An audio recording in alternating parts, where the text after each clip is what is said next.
Share করবো যে আজকে সকালবেলা আমরা মাছ নিয়েছি হচ্ছে শাটিং মাছ সম্ভবত। তো ওই মাছটাই আমি আজকে রান্না করব। আমি আজকে মাছ রান্না করব, কিন্তু মাছ কাটতে আমি একদম পারি না। আমি মাছ কাটতে একদম অজ্ঞা। এর জন্য আমার শাশুড়ি মা আমার মাছটা কেটে দিচ্ছিল। প্রত্যেকটা মাছ মা বসে কাটছিল, আর মা মোটামুটি কাটতে পারে। আর আমাদের বাড়ির পটিটা এতটাই ছোট যে মাছ কাটতে খুব অসুবিধা হয়, তবুও কিছু করার নেই, এখন কাটতে তো হবেই। তো মা মাছটা কেটে মাছ টাছ ধুয়ে কলতলায় ধুয়ে দিয়েছে। আর আমি হচ্ছে ভেতরে রান্না করব বলে সেসব জোগাড়যান্তিগুলো করছিলাম। আর মা আমার সব রান্নাই প্রায় গুছিয়ে দিয়েছে, যেহেতু আমি রান্না করছিলাম তার জন্য মা সবজি টবজি কেটে দেওয়া। আর আজকে রান্নাও করছিলাম হচ্ছে কলা দিয়ে, মাছ দিয়ে, আলু দিয়ে তরকারি করব, আর হচ্ছে ব্রেড বিট কাটবো।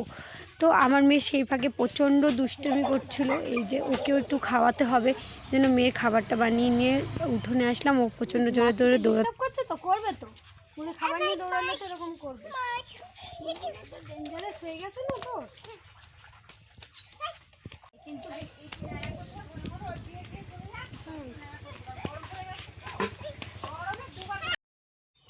মেয়েকে ঘরে এসে ভাতটা চাপিয়ে দিলাম, গ্যাসটাও অন করে দিলাম। চাল টাল ধুয়ে আমি আগেই রেখে দিয়েছিলাম হাঁড়ির ভিতরে। আর এই যে মা এখন মাছের নুন হলুদ মাখিয়ে দিচ্ছে, নুন হলুদ মাখিয়ে রেখে দেবে, তারপর আমি এসে ভাজবো।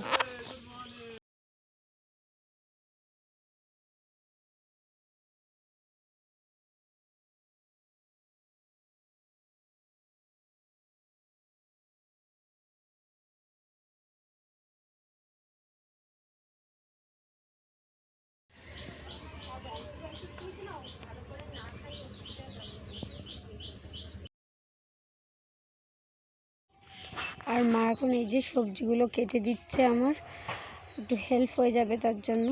এই যে কলা, আলু,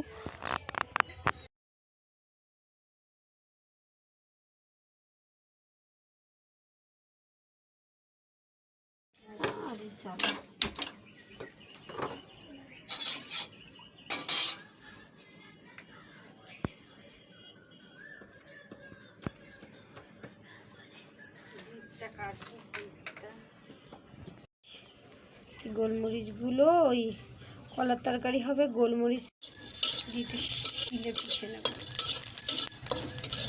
আমার ছোটো কেন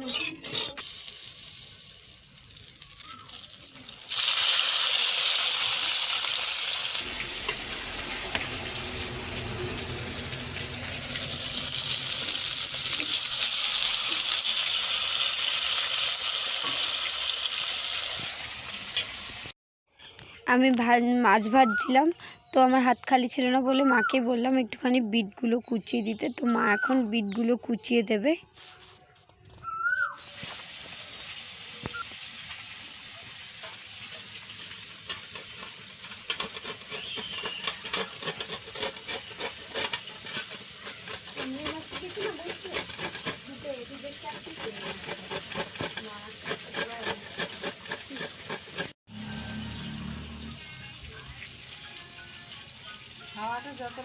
বেগুন টেগুন সবে আদা চলে, কিন্তু কলায় আদা চলে, সাপোর্ট না হলে হয় না, প্রচণ্ড বাড়ির লোকে খাটতে হয়।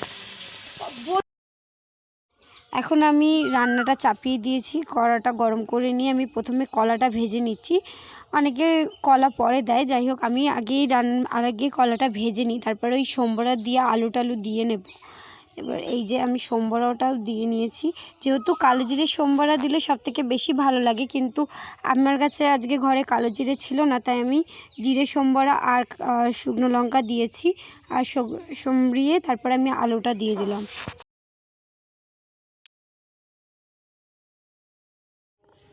এখন দেখো তরকারিটা ফুটে গেছে, আর আমি মাছ ভাজাগুলো তরকারির ভিতরে দিয়ে দেবো, দিয়ে কিছুক্ষণ ঢাকা দিয়ে রাখবো, রেখে এখন বিটগুলো কাটা হয়ে গেছে। আর এই যে আমি কড়াইতে দেখতে পাচ্ছ তেল গরম করতে দিয়েছি, এখন আমি বিটগুলো এর ভিতরে দিয়ে একটু ভেজে নেব ভালো করে। আর বিটে আমি সম্বরা দেবো পেঁয়াজ আর রসুন, দিচ্ছি পেঁয়াজ আর রসুন। তোমরা কে কীভাবে পিস রান্না করা মনে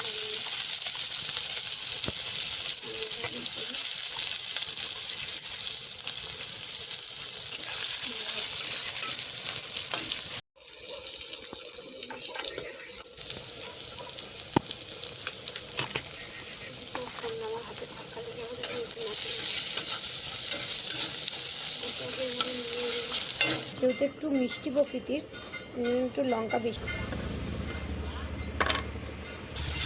ঝালগুলো সব দিয়ে দেবো। আমার হাতে লঙ্কা আমরা দিতে পারবো না। এই যে বিটটা দেখো এইভাবে কোরানো হয়েছে, কত ছোট ছোট হয়েছে না? এরকম করে না বটিতে কাটার থেকে এইভাবে কুড়িয়ে নিলে না খুব ভালো লাগে, অনেকটা লাল শাক ফিল আসে। এই যে আমি এই ভাজাটা ভিতরে দিয়ে দেবো। দেখো তোমরা এইভাবে একটু ভেজে খেয়ে দেখবে, খুব সুন্দর লাগে খেতে।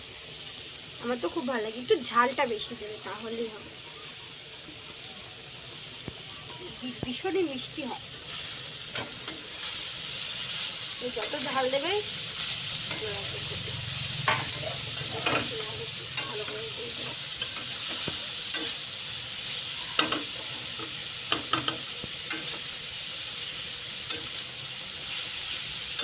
আমার না প্রচণ্ড ঠান্ডা লেগেছে, ভয়েসে যদি একটু অসুবিধা হয় নিজের মতন করে মানিয়ে নিও। এই দেখো মাছ দেওয়ার পর এরকম হয়ে গেছে তরকারির কালারটা। আর এই যে আমি যে মশলাটা করেছিলাম গুঁড়ো, ওই শিলে বেটে নিয়েছিলাম শুকনো খোলায় ভেজে, এইটা এখন দিয়ে দিচ্ছি। এটা দিয়ে একটুখানি টাইপ রেখে এটা রাবিয়ে দেবো।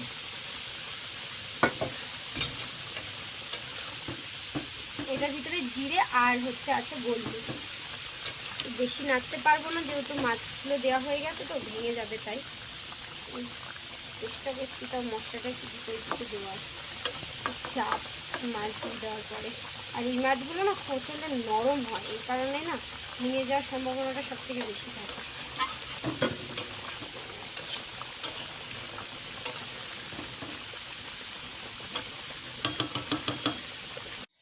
আমি এখন স্নান করে চলে এসেছি আর আমার রান্না কমপ্লিট হয়ে গেছে। এই যে মাছের তরকারি, বেগুন কলা দিয়ে আলু দিয়ে, আর এই যে আমার বিট ভাজা, দুটোই কমপ্লিট হয়ে গেছে। এবার স্নান হয়ে গেছে, এবার একটু ডিজে গুছিয়ে দিয়ে এবার খেয়ে দিয়ে দেবো।